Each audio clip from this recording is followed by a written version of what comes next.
4 दिवस झाले नारळ सगळे पावसातच बाहेर येतं, सगळे असे भिजतात. अरे सगळे काळे पडलेत बघा हो, सगळे काळे नारळ पडलेत. आता काय होतंय काय माहिती. नमस्कार मंडळी. हे बघा आज 4 दिवसातनं पाऊस थांबलाय. 4 दिवस झालं कसलंच ऊन नव्हतं आणि नारळ आता एवढे 2-4 ठिकी सापडल्यामुळे ना बघा असं पावसातच होते ठिक्यातनं त्याचे काळे झाले बघा. आता म्हणजे पूर्णच खराब व्हायला नको म्हणून म्हणजे चला आता यंत्राने थोडेसे नारळ काढून घेऊया. बरेच नारळ येतं बघा, अजून ह्याच्यापेक्षा दुप्पट तिप्पट नारळ असतील, तर चला म्हणलं आज जेवढं होईल तेवढं तरी काढून घेऊ.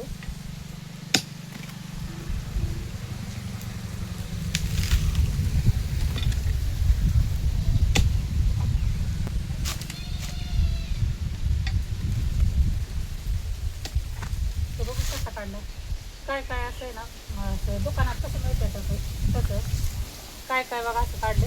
आणि काळे आहेत ना म्हणजे दुकानात आपण आणतो नव्हतं तसे ठेवणार आहे. बघू तसं जमतंय का काढायला.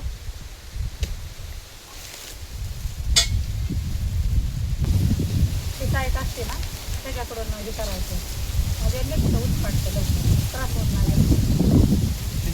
हां तिकडून म्हणजे ना खाली येते देशाकडून नाही शेंड्याकडून. तिकडं जास्त कमी असतं ना शेंडी, तिकडे जास्त असतं तिकडून त्रास होतो.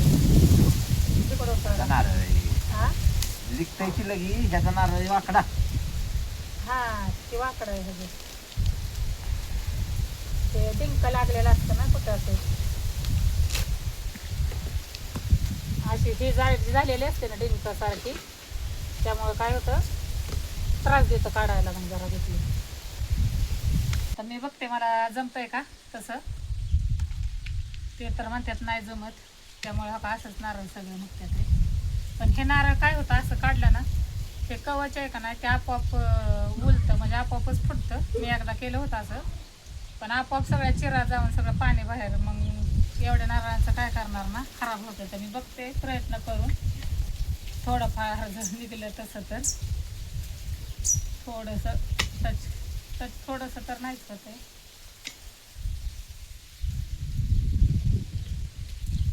अरे बापरे लय जडे करणं काही काढाय. मी काय करते आपला कधी नारळ लागलं ना मी डायरेक्ट कुऱ्हाडीनेच ठापा टाकते, त्यामुळे ना अवघड काढायचं. त्याला ताकदच लावावं लागते जास्त. कुऱ्हाडीने मी नारळ फोडला ना एक ठोका टाकला की लगेच नारळ फुटतो की नाही निघणार. निघला मी उलट करत होती. नाही निघत तसं पण किती वर मी केलं आलं कोयत्याने तोडते. हा ती वेगळीच काहीतरी कवाळाच कोयत्याने हाणून काढते. हो सगळ्या नारळांचं मग काढायला असं जमल का? मग सगळं नारळ खराब होणार आहे. नाही निघत तसं अजिबात, पूर्णच निघतंय सगळं. काढा मग काय शेंड्या बी ह्याच्यातच टाकल्या.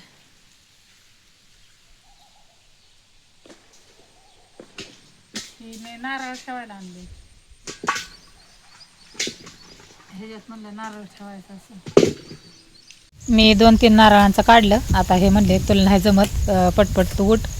मग मला पण मग बरं चला म्हणलं काढत आहे तर काढा. तर असं असतं आमच्या दोघांचं. आता सगळे नारळ असेच निघले. आपण विकत आणतो तसे तर नाहीच निघले, कारण ह्याला कासल्यामुळे ना ते पूर्ण आरपारच जात आहे त्याचं, म्हणजे त्याच्यापर्यंत तसे नाहीच निघले. पण आता खराब होण्याची फक्त भीती. आता बाकीचे राहिलेले काय काढणार नाही, एवढेच आता काढलेत. आता हे फक्त आता बाद झालं. बघू आता ह्यातच काय होतं ते. कोथिंबीर रानात निघाले. कोथिंबीर संपली आता घरातली. चला म्हणतो कोथिंबीर आणूया ताजी. चला कृतिका मी आहे कोथिंबीर घ्यायला आलेलं. होय कृतिका? हा काढूयात आता. हा कृतिका आमची कॅमेरामॅन आहे. मला रील बनवायला व्हिडिओ करायला लावती मम्मी. चल हा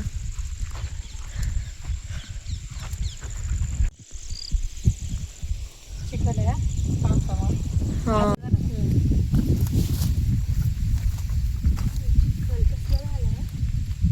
चिखल पाऊस आहे ना हा वरूनच तोडते आता उंच झाली ना कोथिंबीर अशी तोडायची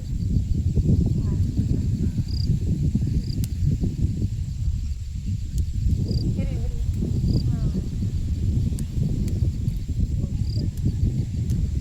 मस्त आहे ना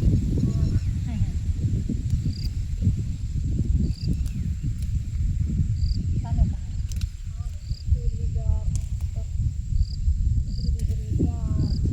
शेतातली ताजी ताजी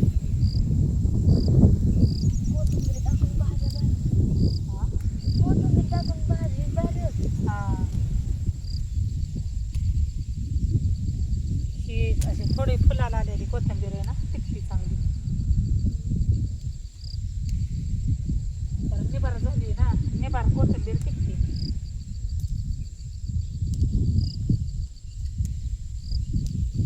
इथं पण आहे थोडीशी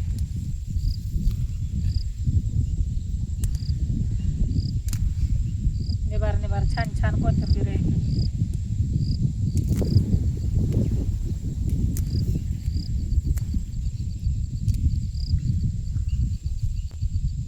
बस का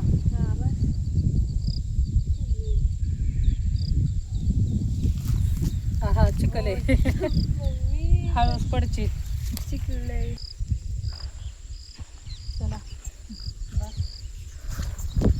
कृतिका आणि मी कोथिंबीर घेऊन आलो शेतातून आणि चिखलाने सगळा आमचा राडा झाला होता चपला घालून गेलो डबल म्हणजे पायसुद्धा धुवा लागले आणि चप्पलसुद्धा आता संध्याकाळचे 6:30 वाजले तोपर्यंत मोठ्या लेकीने श्रेयाने बघा इथं कारलं शिजायला घातले आज म्हणली तर सगळ्यांना आता कारलं खाऊ घालते कधी कधी ती वाफवायला सुद्धा घालते असं आणि कधी कधी मीठ लावून सुद्धा ठेवते 1 तासभर अगोदर म्हणजे कडूपणा जो आहे तो सुद्धा निघून जातो तसं पण करतो हे पांढरं कारलं जे आहे ना ते असं गावरान कारलं आहे ते त्यामुळे ना आमच्या सगळ्यांनाच ते कारलं आवडतं हिरवंसुद्धा आवडतं पण त्याच्यापेक्षा हे आवडतं तर थोडासा गवती चहा होता तो सुद्धा म्हणलं ठेवून द्यावा आता इथं नारळ घरचे नारळ म्हणलं ना की आम्ही प्रत्येक भाजीत म्हटलं तरी वापरतो जास्त जर सापडले तर मग शेंगदाण्याचा वापर कमी करतो आणि सापडले किंवा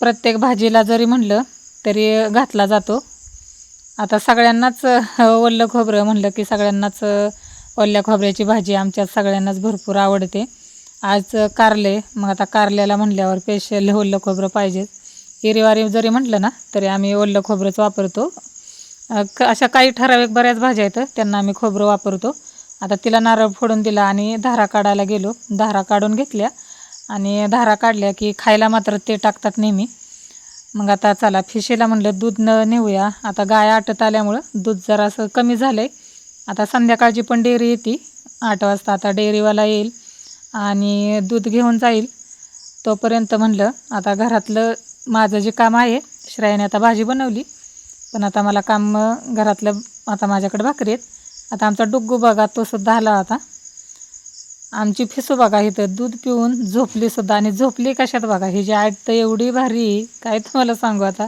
बघा छोट्याशा गामेल्यात एवढी आईटीत झोपली ना आता भाजी झाली श्रेयाने तर भाजी बनवली कारल्याची माझ्या भाकरी झाल्या आता म्हणलं चला त्या दिवशी मी शॉर्ट व्हिडिओमध्ये तुम्हाला मी शेअर केलं होतं की हुलग्याचं मी पीठ बनवलं होतं त्याचंच मला आता इथं सूप बनवायचं होतं आपल्याला कॅल्शियम पण त्याच्यात भरपूर असतं आणि कमरेसाठी हे पण चांगलं असतं म्हणून म्हणलं आता संध्याकाळचं सूप प्यायला छान वाटेल एकदम मी एकच चमचा इथं बनवले श्रेया आणि कृतिका काय खाणार नाहीत त्या नको म्हणल्या आम्हाला मग त्यांच्यापुरतं आणि माझ्यापुरतं थोडंसं बनवलं लसूण जिरे मोहरीची फोडणी दिली आणि थोडीशी हळद आणि धनापूर टाकली आणि कोथिंबीर आणि माझ्याकडून तिखट विसरलं मी काढलं होतं पण मी थोडंसं टाकणार होते काळा मसाला पण जाऊ दे म्हणलं मिठाचं पण केलं तरी चालतं काय रे डुग्गू घरात आज एवढी भूक लागली का हां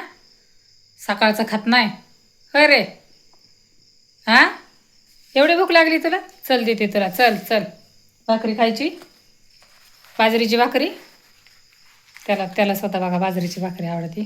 एवढी मोठी बनवली त्याची, अशी बनवली अशी. चल चल चल पळा. डुग्गूला इथं भाकरी दिली, थंड केलेली होती, कारण गरम भाकरी जर दिली बाजरीची की टाळ्याला चिकटते. आता त्याचं पहिलं पोटोबा केला आणि नंतर मग आम्ही जेवायला बसलो. आम्ही दोघं, कृतिका आणि श्रेया आज लवकर जेवल्या त्या गरम भाकरी भाजत. त्यांनी काही सूप घेतलं नाही, त्यामुळे दोघांपुरतच मग केलं होतं. एकच चमचा टाकला होता. तर जेवण झालं आणि थोड्या वेळ इथं संध्याकाळचं शतपावली करण्यासाठी आलो. तर आज पाऊस मग उघडल्यामुळे छान वाटत होतं. तर माझा आजचा व्हिडिओ तुम्हाला कसा वाटला, आवडला असेल तर एक लाईक, कमेंट आणि सबस्क्राईब करायला विसरू नका. पुन्हा भेटू उद्याच्या ब्लॉगमध्ये.